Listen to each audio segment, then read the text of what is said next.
Nous sommes à Anvillers, plus particulièrement au lieu-dit le château de Gendersberg. Didier Firlin y vit depuis 2012. Au mois de juin, la municipalité a lancé une nouvelle opération. Elle propose à ses habitants de récupérer gratuitement 2 poules par foyer. Il y a 2 jours, Didier s'est donc rendu chez l'éleveur partenaire de l'opération, Poussin Aline à Herchin. Grâce aux bons fournis par la municipalité, il a récupéré ces poules qui seront ensuite facturées à la commune 11,70 € par tête. Pour accueillir des poules, mieux vaut être bien préparé.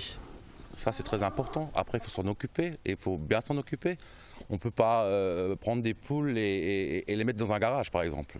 Il faut quand même un espace vert, une petite clôture et surtout un abri, quoi. Dans son poulailler, Didier accueille actuellement 4 poules, dont 2 du voisin. Par le passé, il en possédait déjà une 60aine. Il sait comment les accueillir dans les meilleures conditions. Son poulailler a d'ailleurs la particularité d'être mobile. Je peux le déplacer au bout de quelques semaines. Parce qu'une poule, ce qui est important pour une poule, c'est qu'il faut toujours de l'herbe. Puis les poules, c'est des petites tondeuses, quoi. Ce qui est important, c'est surtout de l'eau. Ensuite, il faut des perchoirs, des nichoirs. De la paille au sol et un bon abri entretenu une fois par semaine. Les poules sont à l'aise chez Didier. Les volailles lui permettent de réduire son empreinte écologique. Elles consomment 150 kg de déchets verts par an. Elles lui fournissent régulièrement des œufs frais, à la fois pour sa consommation personnelle mais aussi pour les clients de ses chambres et tables d'hôtes. Didier fait également son propre compost, récupère l'eau de pluie et utilise l'énergie solaire. Un modèle de vie économique et écologique au cœur du pays de Bitche. Claude, bonjour. Bonjour. Comment vous est venue l'idée d'offrir des poules à vos administrés? Alors c'est relativement simple. Le Grenelle de l'environnement nous incite à trouver des mesures, enfin nous pousse à trouver des mesures incitatives pour réduire les déchets. Donc une mesure tout à fait simple, c'est d'offrir les poules à nos concitoyens, sachant qu'une poule peut éliminer jusqu'à 150 kg de déchets par an. Donc déchets ménagers, déchets, des restes de repas, des choses comme ça. Donc l'objectif c'est vraiment ça, c'est réduire À l'origine c'est ça, mais il faut savoir qu'il y a des avantages annexes.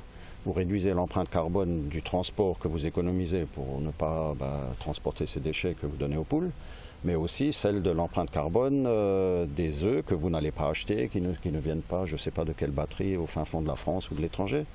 Donc vous avez une production directe et voilà, il y a des avantages, hein. Je pourrais m'étendre des heures là-dessus.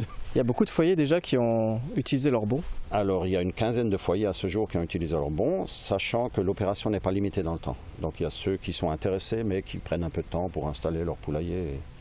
Donc maintenant on va rentrer dans une saison un peu plus compliquée, mais je pense qu'au printemps prochain il y en aura d'autres qui vont se joindre à cette opération.